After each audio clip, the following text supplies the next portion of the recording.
Hi, welcome to this episode of Grizan TV, and I'm delighted to be joined by the British National Champions head coach Mark Moss of the London Blitz. Mark, welcome to the show. Thanks for joining us. Thank you for having me on again. Mark, the last time we spoke, your team were triumphant at Brit Bowl back in August, and your team came out 37-21 eventual winners over a team that were kind of thorn in your side regular season last year. You know, how's that sunk in with your players being national champions again? Yeah, it was.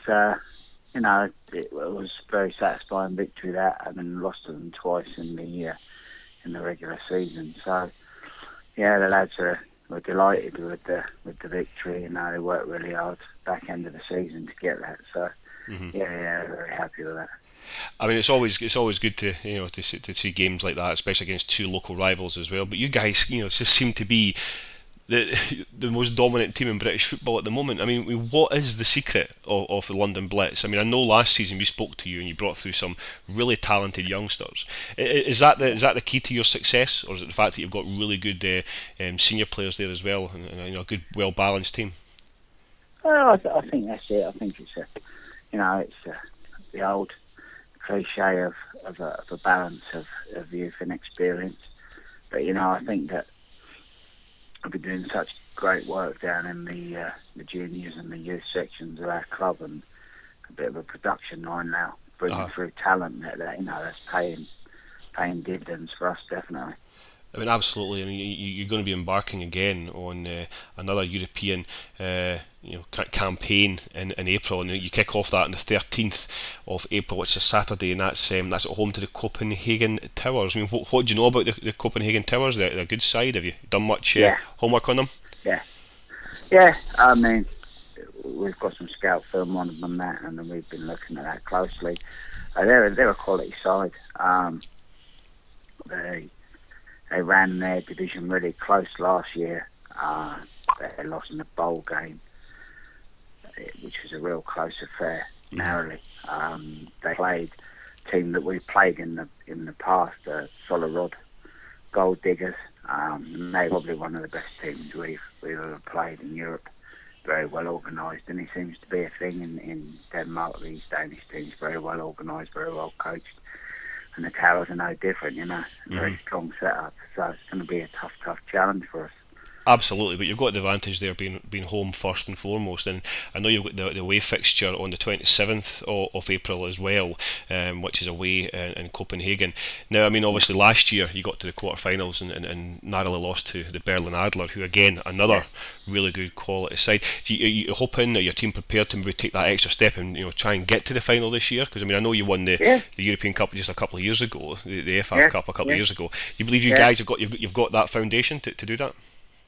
Yeah, definitely. I mean, we want to go an extra step this year. I think that it's a little bit different this year with the draw in terms of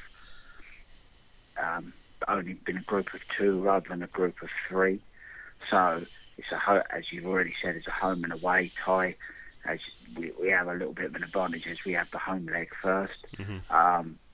We're both teams will be in the same boat, as this will basically be our first games of the 2013 season. So nobody will have played any extra football on top of that.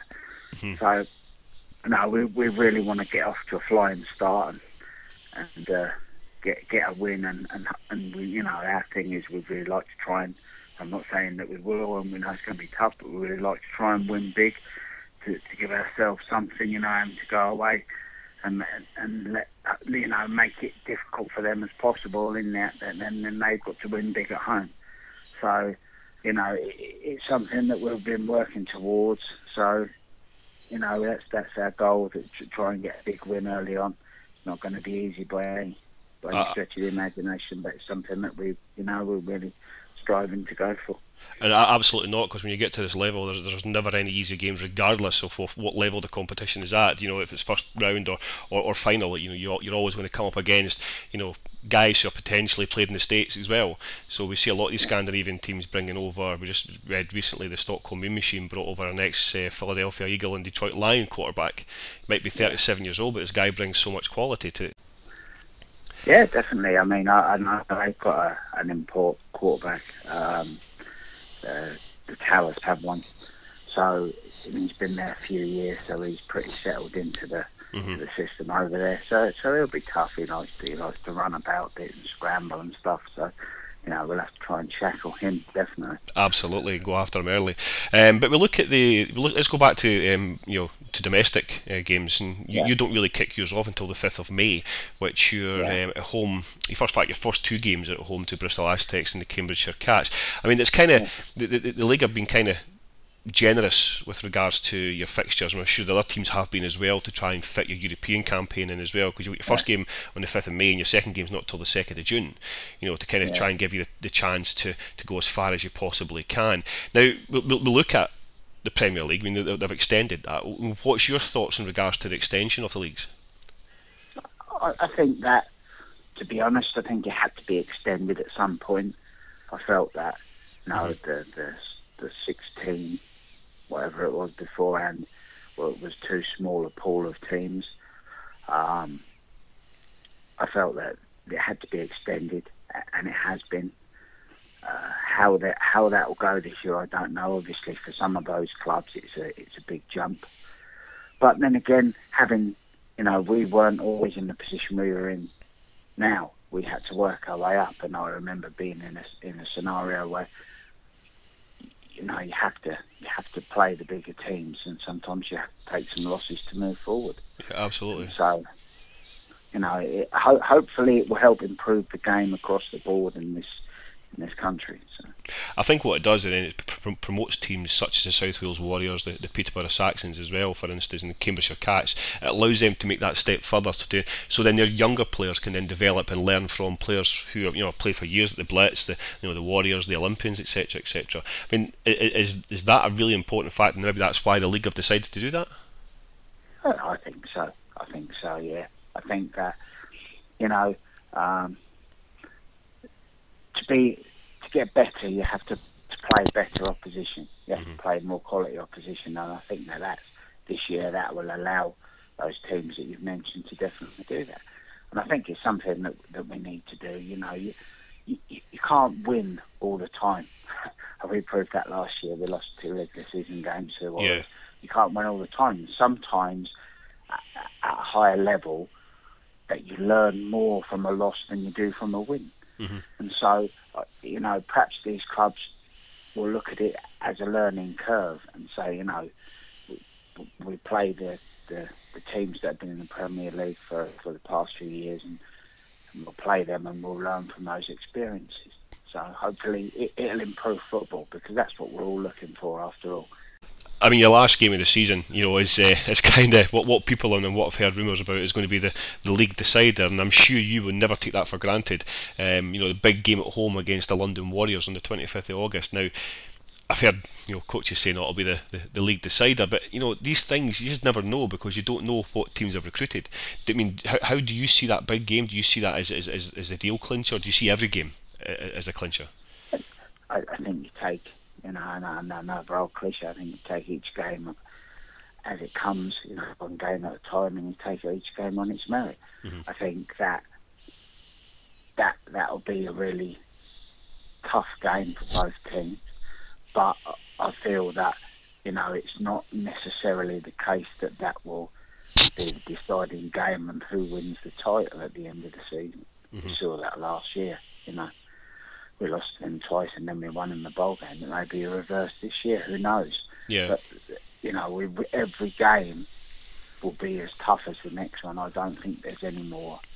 There will be easy games. Not for any team, whether you're us or whether you're Cambridge or wherever you are. All the games will be tough for one reason or another. And I think that's just another tough game. I think that. It could be a cagey affair, or it could be, a real barnstormer. Who knows at this minute? We'll just have to see how it goes. Absolutely, and I'm sure they'll be hurting from the final defeat. But when we talk about the final last year, it wasn't just yourselves; it was your junior squad went out there as well, and had a fantastic game of football against the Lancashire Wolverine Colts. Now, how many of those players have you got coming through your ranks this year? Yeah, we've had quite a few actually. I think at the minute it's probably 6 or 7 that have graduated and come up, and there's some big talent from that pool. You know, they've got a little bit of learning to do in terms of the difference between junior and senior football and the pace that is played at.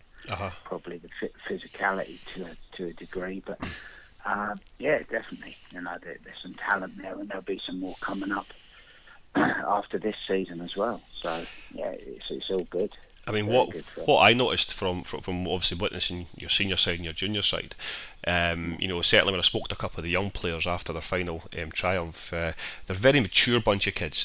Their heads are well screwed on, and they seem well drilled, and you know, they know how to approach people. Now, what I took from that is not just necessarily individuals. I think they've obviously learnt that from the club, because the way they held themselves with their uniforms on, etc. And you know, is that something you instill into the kids? To be humble, be who you are, but then also be respectful, and you know, because that then also rubs out in the pitch as well. Is that something you instill into the kids as they come through? Yeah, definitely. I mean, it's definitely been probably in the last 4 years, maybe 5 years, we've really tried to bring, because it is something that a lot of teams, or most teams in the country, struggle, is bringing all the elements together, bringing junior teams and senior teams and youth teams and flag teams, and bringing the whole club together and trying to work under one umbrella and one ethos, if you like. Yeah. And we've really worked incredibly hard in the last few years to try and do that. And I think, as you've already said there, you know, it started to come across as so. You know, we try and say, you know, this is the way the club is, and this is what we expect from everybody. And in return, this is what, you know, this is how the club will behave towards you. And it's starting to shine through, which is excellent. You know, it means that what we're doing is working on and off the field. Absolutely. You know, very pleasing for everybody. It is, and it's good to see, because it's just that really good blend, and I suppose that helps the kids, you know, the transition from their level to the senior game as well. But you know, Mark, it was lovely talking to you again. As always, I'd like to wish your team, you know, certainly the very best of luck, you know, flying the flag for the UK against Copenhagen, and hopefully, fingers crossed, we can see you in the final of the European Bowl game as well. And good luck for the regular season as well. Thank you very much, and thanks for having me on again. You're absolutely welcome, Mark. Anytime.